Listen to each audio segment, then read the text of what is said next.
Hello and welcome. Today is March the 11th, 2020, and if you are here for DITA Metrics, Selling to Executives with Steve O'Sullivan, Mark Lewis, and Joe Gelb, you are in the right place. My name is Scott Abel. I'll be your host and moderator for today's discussion, where we'll be talking about the results of the DITA Satisfaction Survey conducted by the Content Wrangler, and we'll have experts talk a little bit about the issues that were uncovered in the survey. Also, we'd like to promote our archive of over 300 one-hour topic-based presentations in the BrightTalk channel. BrightTalk is the software that we're using to host our webinars, and you're a BrightTalk community member already because you're signed up for this show. You can join the other 44,000 plus subscribers we have and check out all the online presentations by searching BrightTalk for the Content Wrangler channel, and we hope that you'll watch our on-demand shows and share them with others. If you'd like to nominate somebody or a topic that you think would make a great webinar, you can do so by sending an email to scott@thecontentwrangler.com. We also hope that, that you don't worry about these two things today. We cannot hear or see you, so you don't have to worry about your microphone being on mute or your camera being covered up, because that's not an issue on our shows. And one of the things that you also can't do is you can't have a two-way conversation with us, but what you can do when you're on the show is you can text a question to us using the Ask a Question tab, where you can text a question. I'll then monitor those questions and ask as many as possible during the show. If you spot something that you'd like to know more about, or if there's an issue that is not fully being flushed out, feel free to ask us and I'll try to intervene and get the panelists to discuss that briefly. Also, you can get help by looking in the attachments and links section, where there's some troubleshooting information for webinar technical difficulties. You can also give feedback on the way out the door. You'll be asked to give a 1 through 5-star rating of the quality of the presentation today. And 1 is low rating, 5 is high. There's also a little field where you can give us explanation about why you gave the rating that you did. And I know our panelists would love the feedback, so please do that on the way out the door. Also, don't forget the attachments and links section, where you can access a copy of today's slide deck and a lot of materials that will be referenced in today's show, including links to the biographies of the individual panelists, and also some information that's marketing oriented and informational from both companies that are participating in today's show.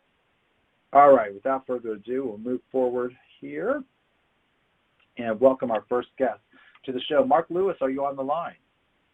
Yes, I am, Scott. Excellent. Could you briefly tell our audience where you're broadcasting from and what's your connection to DITA?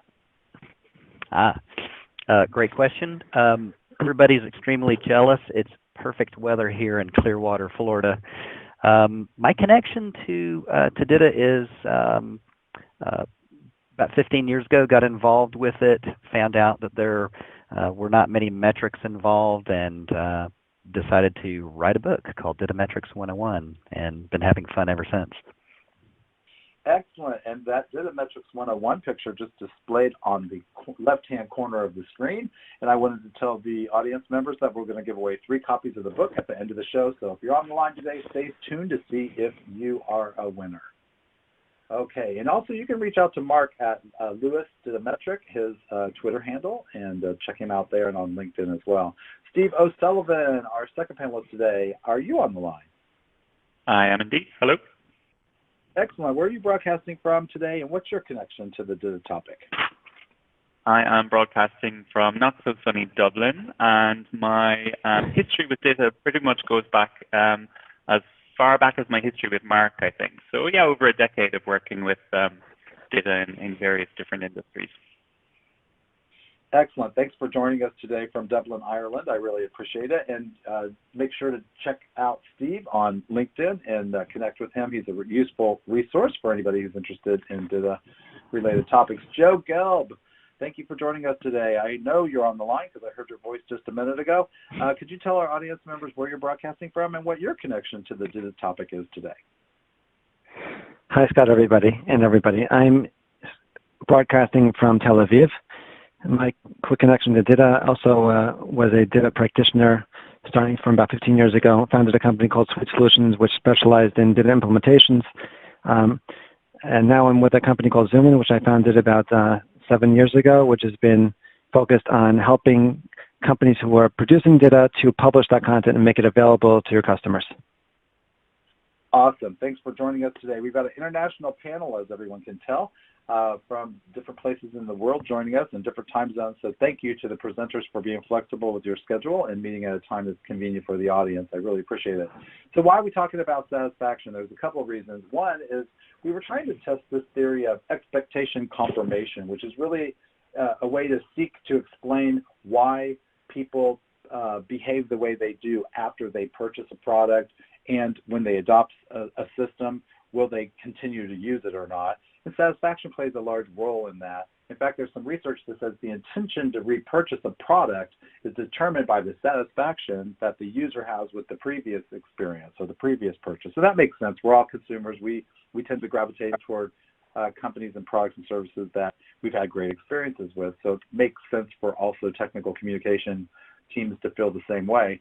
And it's not really limited to purchasing, though. As it turns out, there's an intent to continue using the system that's determined by satisfaction as well. So we're asking the question, if you were using DITA and you were dissatisfied, and would you continue using it? And of course, there's a tremendous amount of effort that goes into moving from unstructured content creation in technical communication shops to creating structured DITA XML content. And so if they're dissatisfied, it would be difficult probably to throw out the entire project, right, if you encounter some challenges. So we wondered if maybe we could flip that around and look at it differently. If there's dissatisfaction, could there be opportunities for improvement? So we were hoping that the survey would uncover those. So we asked the survey respondents some questions about what's working with their DITA implementation, what's not working, what are some of the benefits that they've received from making the move to DITA, and what capabilities have they been able to add to their teams that they were unable to be capable of doing before. You can learn more about that in the summary report, which is located in the attachments and links section of your webinar viewing panel, where you can download a copy of the report that we're referencing. The audience was technical communicators that we surveyed. They are folks who are using DITA currently. There was a small amount of the respondents who participated in the survey despite having not adopted DITA, and we had accommodated them by allowing them to complete the survey under the auspices that they plan to adopt DITA in the future. So we had a little bit of different lessons from both of those groups, as you can imagine. And quickly, the survey was 80% multiple choice questions. There were a few open-ended questions that allowed respondents to type an answer to us where they could explain a scenario or talk to us about a problem or a challenge or a benefit that they've wanted to share with us. So we were able to benefit from that information. And every once in a while, we did a follow-up phone call with somebody because their situation was particularly interesting to learn as much as we could about it. But to be clear, this is not a scientific, bias-free, tested survey. It's not academic. It's really an online collection of anecdotes and opinions from technical communication professionals who claim to work in a department that has adopted the Darwin Information Typing Architecture, which begs the question, how many of these TechCom shops employees say that they're satisfied with DITA? And it turns out that about 75% or so of the audience that we surveyed said that they were satisfied. It's important to know we don't know much about that level of satisfaction because we didn't ask them to rate it.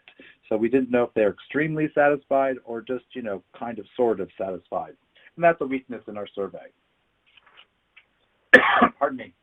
Our biggest challenges that we identified in the survey are also important to talk about because we asked respondents about their biggest management and their biggest content challenges. And so I'm going to review them really quickly here. The top 5 content challenges that were identified in the survey are content reuse at 41%,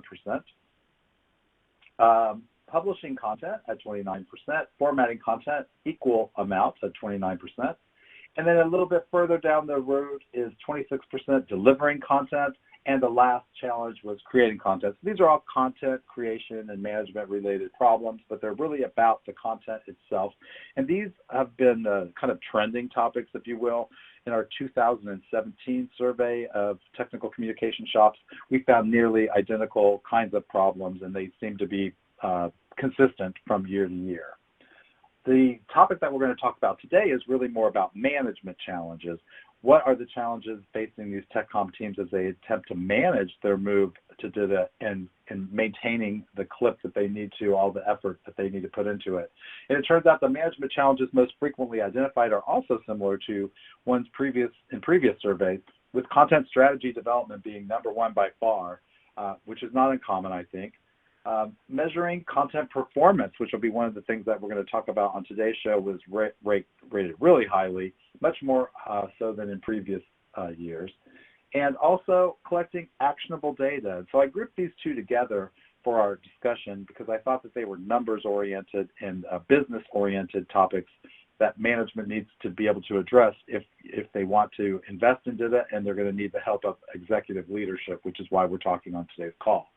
The other two challenges were staffing and training-related skills development challenges. Those were discussed on an earlier webinar with Rob Hanna and Val Swisher, which you can see on the Content Wrangler channel in the recorded format if you'd like to watch that show in its entirety. So for our panelists online, just generally, really quickly, Mark Lewis, do you see any anomalies? Does this list make sense of the kinds of challenges you would expect? Well, the theme being selling to executives and this actionable data, it bothers me that this is a repeat of 2017. I thought that we would have gotten better at communicating to executives, so I think that'll be something we can discuss. Perfect. Joe, do you see the same, or what do you see when you look at that list of management challenges? Do they seem in alignment with the kinds of feedback you get from your customers and the folks that you're attempting to help move to DITA? Yeah, definitely. I think that it definitely aligns with what we're hearing as well. Meaning, a lot of people we're talking to are very concerned about content strategy, how to really get their arms around that, and be much more effective and efficient when they're not just developing the content, but how that content is going to fit into their overall organization. And that really kind of goes into the second one there about the content performance. Trying to understand really what's the ROI on all this content they're creating. So that definitely aligns with some of the things we've been seeing with customers. Excellent. Well, with that in mind, just to give the audience kind of a direction of where we're heading, I'm going to ask the panelists a couple of questions to see if they'll help us deep dive in and learn a little bit more about metrics and about analytics and how we could use them to either make the case for continuing an existing DITA project that might be having some challenges, or adopting DITA from scratch in organizations who have yet to do so. So let's move on to the first question. We're going to take a look at collecting actionable data and measuring content performance. And let's start with metrics is the topic. Let's ignore this question on the screen for just a second. I'm going to insert a question before this just to get the conversation going and see if we can help the audience understand what we're trying to talk about. It seems to me that metrics is not a new topic, right? We've all heard the words before. But I guess I want to know, what metrics do you think companies usually attempt to capture in their technical documentation teams? And are those metrics the most useful ones for measuring things like content performance? Mark, what's your thought on that? What metrics do you see companies and TechCom teams usually trying to capture? Well, if we look at the kind of the classic view, you're talking about the category of inventory and cost, I think, where it's how many documents are we creating, how many pages, how many words, how many images, and we think that that's important. And then how long does it take us to write one of those pages? But those are kind of, I think, really only important within the scope of the content department. Executives don't care about that. That's another level. So we've got these kind of inventory and cost metrics and some project management type of metrics, but they're just at this one level that really only this department cares about. And I think those are the classics. Yeah, Steve, would you add anything to that? What other metrics have you seen that TechCom teams might try to traditionally attempt to capture? Yeah, I think just to add to what Mark said, I've seen the velocity through a workflow, sometimes tracking the quality in whatever way you can, but yeah, it's more of a fundamental workflow tracking and project management that I've seen. Joe, what are the traditional metrics that you've seen companies try to capture, and are those the right ones? Right. So I'll take slightly different tack, than that from the standpoint of we're talking about performance. Up until now, we've been talking about performance from a standpoint of efficiency of creating content or managing the content creation. From the standpoint of the effectiveness or the performance of the content once it goes out, so looking at traditionally people would track like downloads, like how many people have downloaded a particular manual in a PDF format, or if you're doing HTML-based content delivery, which is hopefully what you'd be doing or moving towards, then which topics are getting the most page views. Those are traditionally what people are able to capture at this point, and then we'll be talking later on about next levels and what people should be able to track from a performance point of view. I guess what I'm asking is, were we counting the wrong thing? Mark, for example, I've often been challenged in the past by TechCom managers to count how many words are in a topic or an article or whatever deliverable I'm creating, how many hours it took me, how many images, how many people downloaded that file. And those seem to be like low-hanging fruit, easy to collect metrics. But I think you pointed out earlier they might be about making the content, not about whether or not the content is performing well.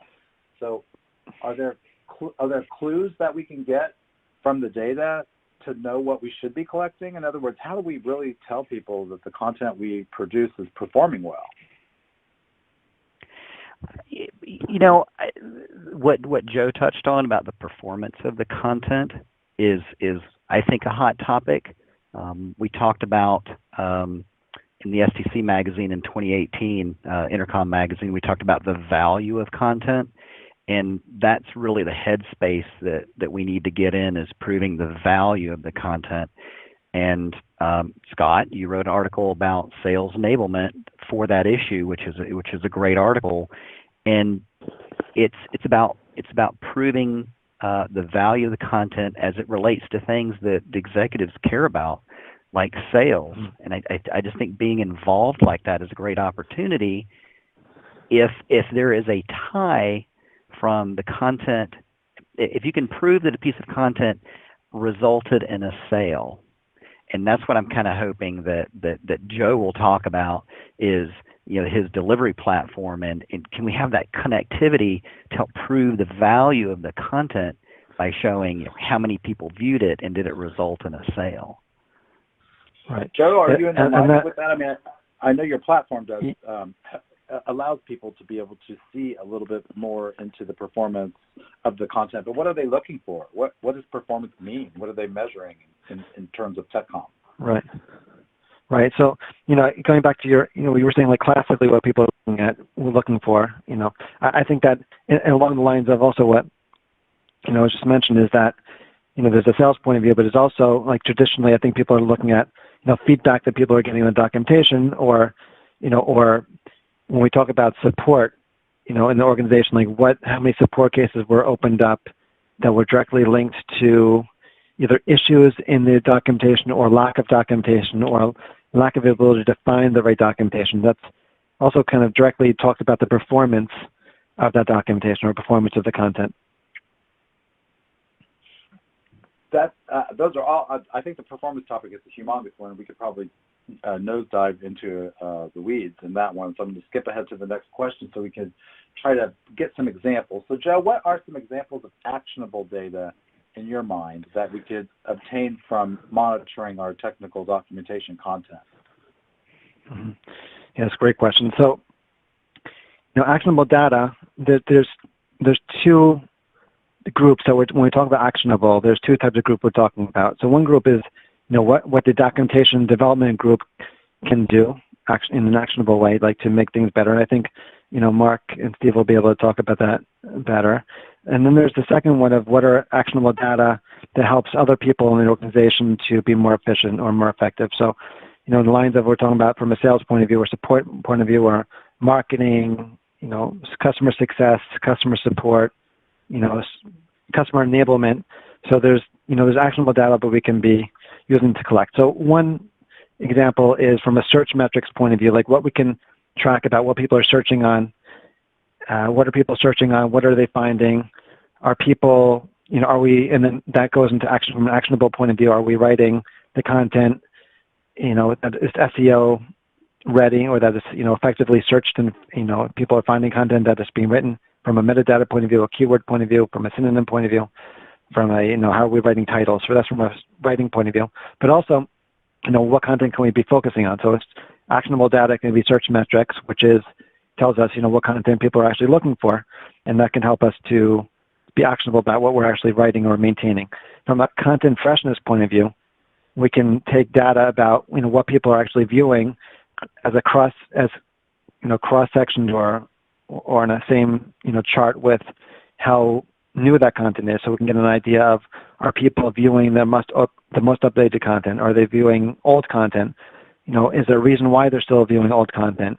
Is there a reason why they're not getting to the new content? Are they getting to old content because they can't find the new content? All kinds of questions, and we can be talking about, or decisions we can be making based on what content people are actually looking for, the cross section about what it's, how old that content is. Those are two examples. It seems like what you're discussing too seems to be connected to other industry sectors. For example, e-commerce and SEO both were mentioned in there, right? Mm-hmm. Those are things that metrics that they need in order to sell products and to surface up the right answers in search engines, right, to make sure that they're findable. It seems like technical communication is having to adopt some of these practices as well, right, as our content coexists in the same web environment with all this other content. Mark, what are some of the actionable data examples that you would say? What metrics should we be looking at to try to make decisions? I have to quickly touch on Joe's example. The search is I think, a great example, because if so many people are searching for the same information, the same product information, why? Is that data that tells you, is the user interface hard to use in the product? Or is there a bug? I mean, to me, that's, I think, a great example of something that could be gleaned, from the search data, or information about why is somebody lingering on a particular topic for a long time. Does that mean that it's valuable, or does that mean it's hard to read? Maybe that's a question that has to be asked. Right. We could use another example, Mark, from one of our current customers, where we're using product documentation that we're capturing in DITA, but we're populating a learning management system for training. And the learning management system has its own metrics of maybe a certain training topic is taking a long time, and is that because of the quality of the data? What kind of metrics can we capture to see the quality of the content? Good point. Those are all good examples. I think we're in this period where technical communicators are being asked to learn things that others in other disciplines are already familiar with. And I think it's a good example of the kind of continuous learning that needs to be required of technical documentation professionals, as our world is so rapidly changing that they are going to have to change their practices. And that means that we're going to need to be able to speak the language of other people, right? And Mark, I know you've invested a lot of time in trying to help convince executives to invest in DITA. What's your basic advice on how do we convince executives to invest in DITA? My lessons learned comes from about 20 years ago. I went into the owner's office, and I went in begging for money, basically, to buy a new content solution. And I talked about me and my problems. He had asked me to do something, but all I told him was, these are the problems that are getting in the way. What I should have done was talked about it from a business goals perspective, something that he really cares about, that would resonate with him. And so that's kind of the mantra for the past couple years for me, is you got to get in the executive's head and understand what it is that they care about, and figure out how to make it so that the value of the content that you're creating, or the value of the capabilities of this solution, are addressing what he cares about, and proving that the value of the content and the value of the capabilities of DITA. And Scott, I had this experience even just yesterday. So Yeah. I demonstrated. So we have an implementation, a DITA implementation, and initially the overall project was to increase efficiencies in how we were managing some technical product documentation. So that was reducing costs, and that's all very effective. But a surprise to management is how easy it was to leverage that information and make it available on the website. So all of a sudden, I was able to give an example to an executive and say, well, now instead of handcrafting the information from your Microsoft Word product documents, we can automate that process and increase sales and use that language without getting too technical. And it really it was very effective. That's very interesting. Joe, what about you? What have you found that you could use to convince executives to invest in better managing the way that they create information, especially with DITA in mind? Right. So, it's nice. DITA provides two benefits, at least two benefits, right? One is from a component or from a topic-based point of view, and allows you to break down the content into a much more granular model, which allows you, number one, to provide more granular answers, and it also allows you to provide more granular data. Okay, that for example, instead of measuring how many people downloaded this big fat PDF with 1,000 pages, I can find out how many people looked at a very specific answer to a very specific question about a very specific feature in my product. Right. So that's one aspect, this component-based thing, and so executives, it gives them much more flexibility to see much more fine-tuned data around the content and the usage of the content. The second thing it provides is an authoring methodology, which basically, I don't know, forces, but it basically forces, writers to write in a much more answer-based format, so that it's much more concise and it's much more, once you get to one specific page or web page, let's say, then you're answering one specific answer. So it just forces a much more, much more effective content from a page, from a very page-oriented point of view. So I think that's also, from an authoring point of view, it also helps to convince executives that the content itself will be much more focused and much more aligned with, today's, agile type of work methodologies, where people are really focused on features, user stories, user scenarios, and how these specific small components of content will match into that whole framework that the rest of the company has implemented.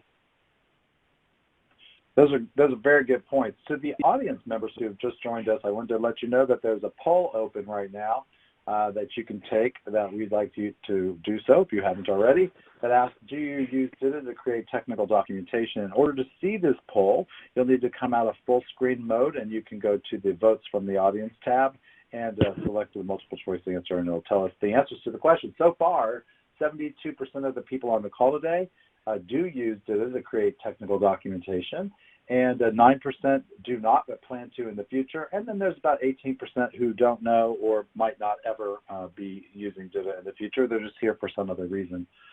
If you'd got a question about metrics or analytics and convincing executives to move to DITA, I'd like you to use the questions from the audience tab to type in a question for me, and I'll ask the panelists as soon as I can.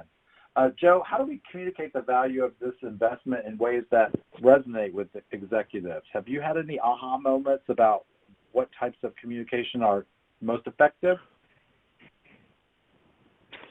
Yeah, so it's a good question. So two things. One is that, executives are typically interested in bottom line. I think it's something that Steve mentioned before, is that not so focused on whether particular technical writers are more more or less productive. They're often more focused on the higher level bottom line. So they're focused on metrics that will allow them to measure and show ROI on the content, return on investment. Now, execs is a very general word. There's exec in different departments. There's execs in support, execs in product management, execs in R&D, execs in marketing, and then there's a higher level, CIO, CFO, and COO and CEO, right? So the different execs are focused. They have their own goals and their own KPIs that they're worried about and they're being measured on. Now, aligning the value of the content to their particular KPIs and their particular, what they're being measured on is the best way, I think, to communicate the value about the content and the value of moving towards this topic-based and continuing to invest in this topic-based model. So, we can talk more about, exactly what type of KPIs each type of executive is measured on, but focusing on those, 2, maximum 3 KPIs and what that particular exec sees the value, what value they care about, and then aligning the value of your content around those values. Now, the good news is that the content, good content has such a, high possibility for impact around the company in different departments that it's not so hard to align the impact of your content around the specific ways that particular executive is being measured. Okay, so but that's in a general framework. I would say that try to align with their particular what they care about from their KPIs point of view, and then aligning the value of the content from ROI point of view to what they actually care about. Mark and Joe as well. I think. To that? Yeah, I think executives like a visual as well, and if you're lucky enough to be able to give a working demonstration with their content, I think it really resonates. So I was lucky on my call during the week that I could show in a production system their content being leveraged in a new and different way, which means that they are going to invest in their DITA solution. So if it's possible to do that, I think a visual demonstration is really helpful. Definitely. Oh, that's a very good suggestion. I didn't even think about that. So Joe said a key thing, which is what do the executives care about? And so to help y'all with that, Southern y'all, there's one of the handouts is a list of business goals that can be addressed by DITA. So I encourage you to download that and go to your executive and find out which of these business goals are your top priorities, because that is the only way that you're going to get funding for these solutions, is to make sure that you convince the executive that what you're doing in the content department is addressing his business goals, the goals that he cares about. So or she cares about. Yes. Sorry, and then related to that, yeah, I know. So related to that, in order to prove that you're addressing those business goals, you're going to have to back it up with metrics. And every organization is different. And so we've also made as a deliverable or a downloadable, we carved out the supporting the business supporting the business plan chapter out of DITA Metrics 101. So it's free, available for download, and that'll show you some examples of metrics that support these different business goals. And you'll have to design these metrics, figure out do I need to add extra metadata to my DITA solution in order to capture these metrics, but you've got to figure it out because every executive is different, every organization is different, and the content problems that you have that are preventing you from achieving business goals are different. So download these 2 downloadables, go look at the list of content problems that are out on the Caliper Content Services.com website. They list business goals that are affected by these problems, and start that process so you can convince the executive. And speaking of convincing, I have a question from the audience that I'll throw out to you guys for quick and dirty answers about how can I convince the organization I work for to buy into DITA when we have teams writing in different formats. There's a concern about the cost versus the benefit of investing in DITA. So how can they convince them? We have another customer who leveraged their DITA implementation to springboard a language harmonization project, which overall resulted in higher quality documentation, but also saved on translation costs, saved on publishing costs. So if it's the format of the language we're talking about, then I think those are key benefits. Mm-hmm. Yeah, I think that we're seeing a lot of companies who are more and more writing in Markdown, And a lot of questions come up about, well, if I'm in Markdown, if I'm in Markdown, do I need DITA? If I have DITA, do I need Markdown? Should we migrate from DITA into Markdown or the opposite? So, one nice things about DITA also is that DITA has a lot of functionality for interoperability, including between Markdown and DITA. So it allows you to kind of scale up with, highly complex data or content that typically a technical writer would be writing, and then DITA really has a great answer to. And it also is able to support, Markdown and, maybe less structured or less rigorously structured content, but still use, the same tool set, Steve just mentioned, from a quality standpoint, and also from a publishing standpoint, from a content management standpoint, and from a reuse standpoint as well. Very good. I'm going to move to the next question then here and say, how do we align the goals then with the executive goals? I mean, how do you really know what questions to ask, Mark? I mean, one of the things I noticed was in publicly traded organizations, the company communicates to shareholders with the annual report. And in the annual report to shareholders, that's a government document in one respect, right? It's submitted to the U.S. government for regulatory reasons. But they often produce a public-facing version of that document, and they make a big deal out of it. They make it look beautiful. They format it. They spend a lot of time with, photography and design.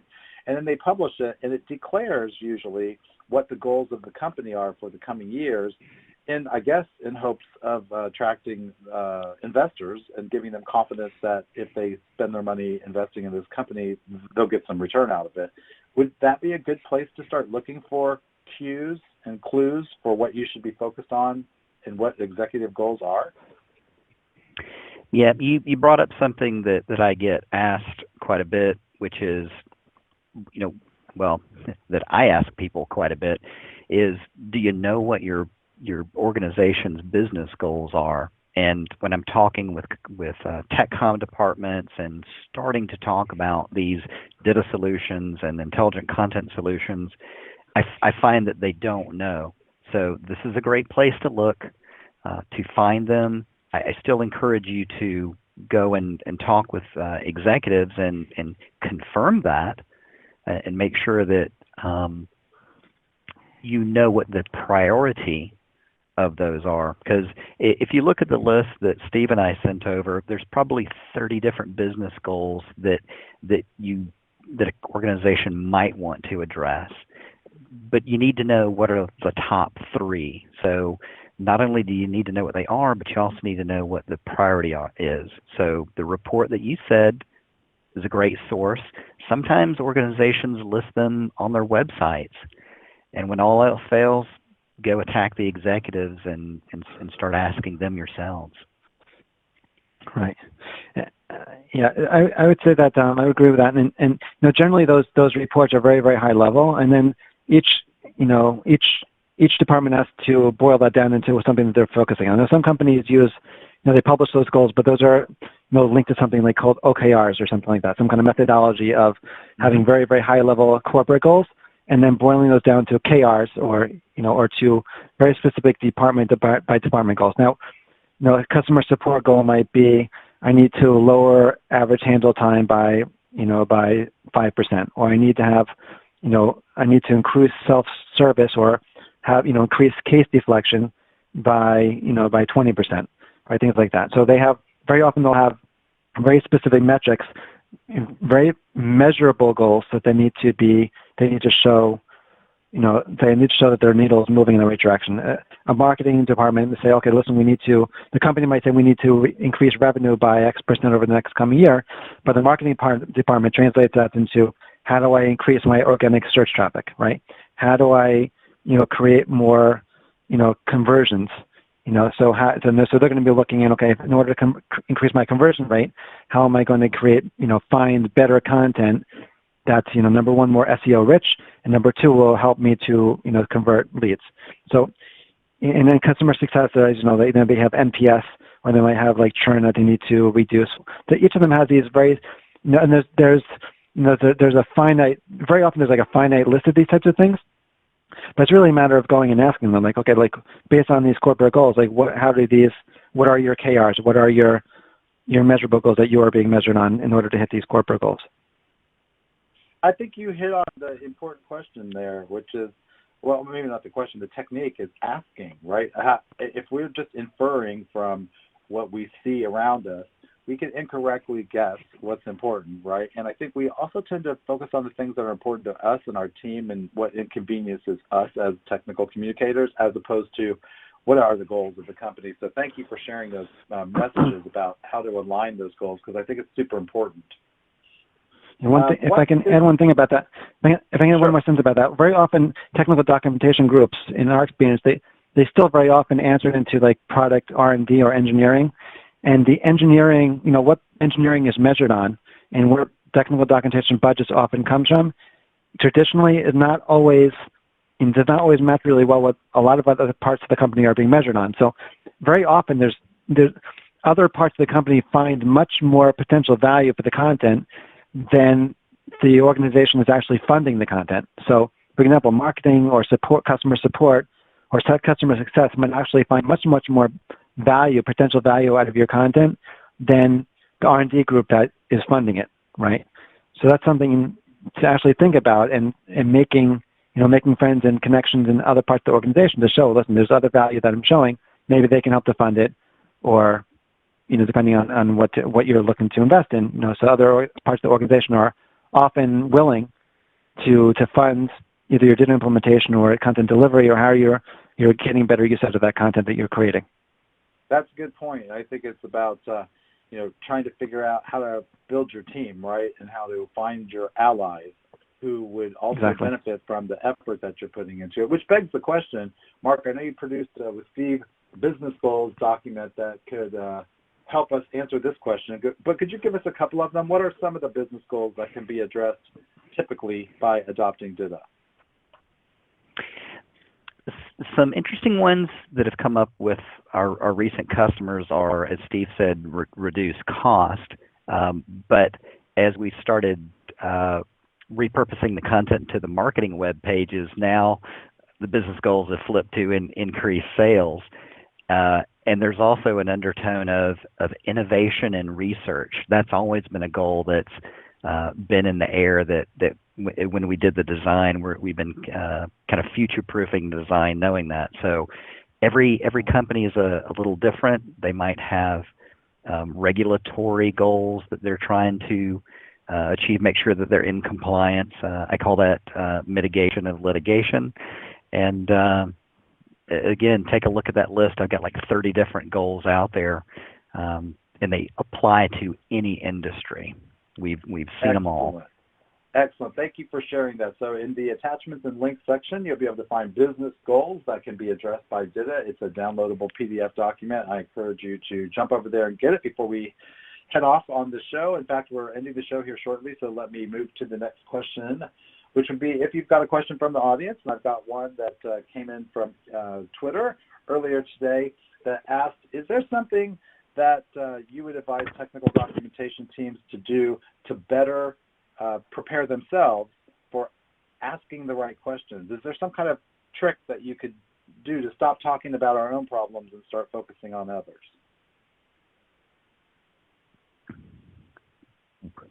And you don't all have to speak at one time. No, I'm just kidding.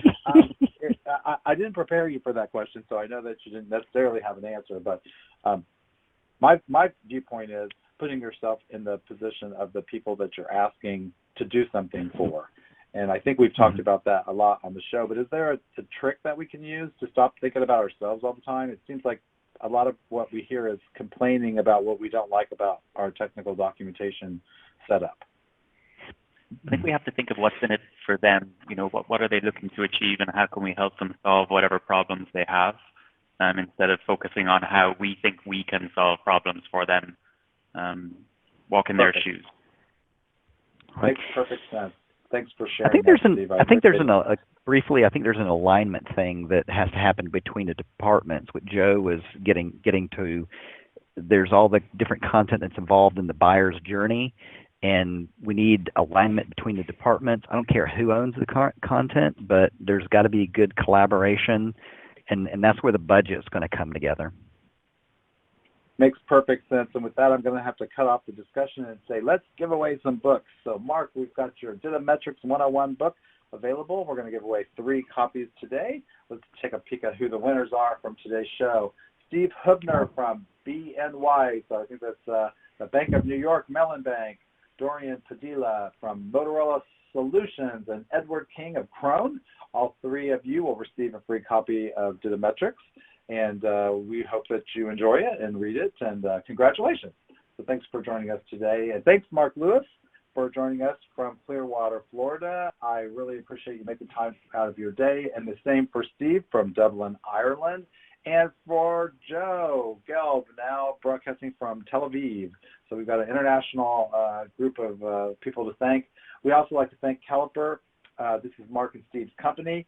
They are a professional services company that designs intelligent content solutions and content strategies that can help you meet your business goals.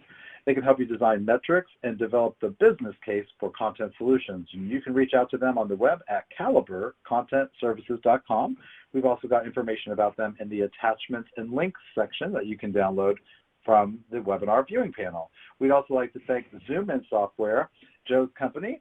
Leading brands rely on Zoomin to help customers, employees, and partners find the right information they need when and where they need it. Zoomin's platform does this by unifying all of your product content and making it available in places like Salesforce and ServiceNow, and even inside the product that you're designing yourself. With a host of features that personalize the user experience and provide valuable business insights, Zoomin powers a next-generation content experience. And if you'd like to take that for a test drive or chat with them about how you might be able to implement that solution in your team, you can visit them on the web at zoominsoftware.com. Don't forget to download content from the attachments and links section, and also on the way out the door, if you give feedback to the participants about their discussion today and let them know how they did on a scale of 1 to 5, use the rating system, I'd really appreciate it. Thanks so much for joining us today. I really appreciate it. I am Scott Abel, the Content Wrangler, and until next time, we'll join you on another show. Keep doing good work. Thanks for joining us. Have a good day.